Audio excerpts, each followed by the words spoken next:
All right, welcome back to this absolute clusterfuck of a YouTube channel. Don't mind that shit. We're here to talk about making money, so it doesn't really matter. My goal for the end of this YouTube video is for the person watching this, you, to realize your understandings in the markets, why you make behavioral mistakes and just fundamental mistakes. So if you're watching this video, you are either my mom or you are a trader that is on the brink of giving up, or you lack complete direction on where you want to actually head. And you're like, oh, trading sounds cool.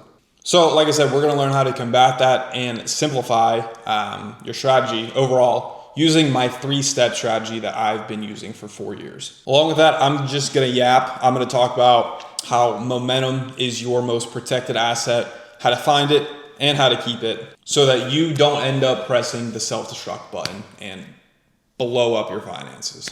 I'm also going to preface this by saying I don't make any income claims. You can lose your ass trading. These tips are just general tips that I see people make. I don't know who the fuck you are watching this. You could be mentally retarded.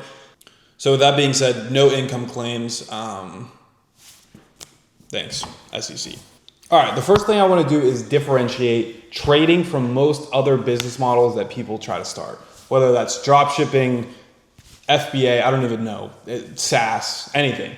And that is, you probably think that you're doing the right thing when you're like, oh, I'm just going to watch information overload. I'm going to watch YouTube video after YouTube video after YouTube video. I'm going to read every book. I'm going to test different algorithms, whatever people do to try to override their brain with information that they see online. They try to chase the next secret strategy, which that doesn't exist, right?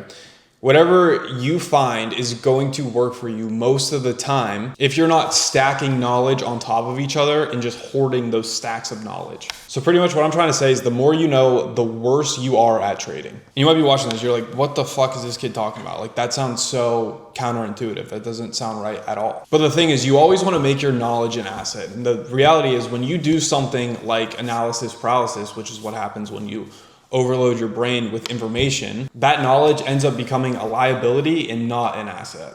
So you get quality confused with abundance, and then you get wealth confused with happiness. All right, we just talked about analysis paralysis and how the more you know, the worse off you are.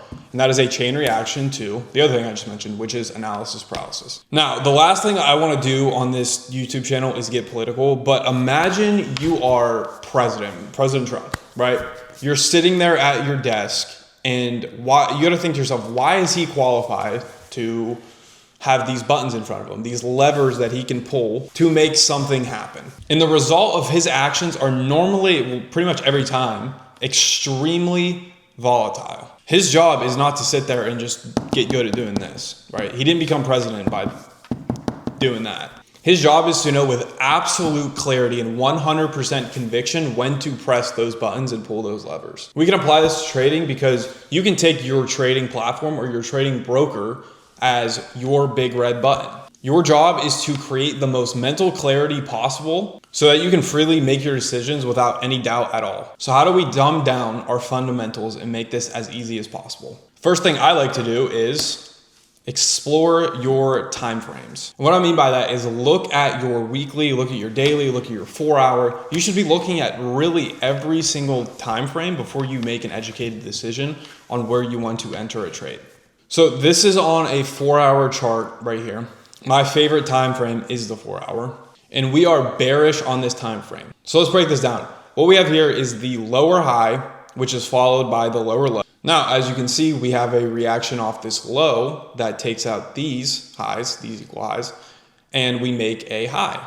But what is followed by that is a fake out. And even though this closed above on this time frame, we still have to zoom out and use our other time frames to realize, okay, where are we at if we look left on the map? So once we make this high, we then come down and we make a lower high, which puts us back into the bearish market on the 4-hour time frame. And then we make a lower low. And now I can bet, this is in real time, I just took this photo like 30 minutes ago from a chart. I can bet that this keeps going down because I know that we're in a bearish market and I know that my area of interest is right here, which is step 3.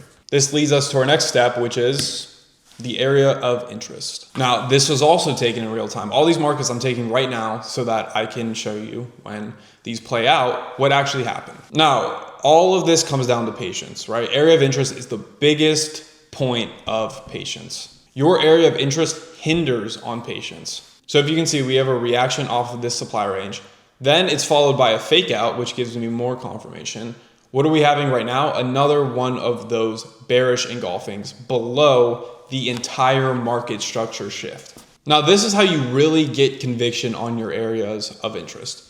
We could have waited before and said that this was an area of interest, but we probably would have gotten faked out because I would have put my entry somewhere around here and then put my stop loss somewhere around here. We waited for the fake out. Now, I can say with full conviction now that this is a very high probability area of interest. We have the macro market structure shift along with a good place to base our stop loss off of so that we don't get faked out because it is off of that last previous fake out. This allows me to get an entry, which is step 3.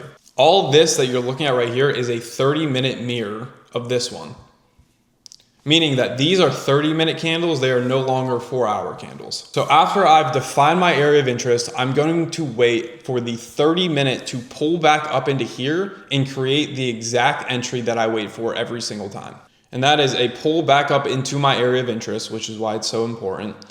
We then create a higher low followed by a lower high, and then the market structure shift right here is where I would enter.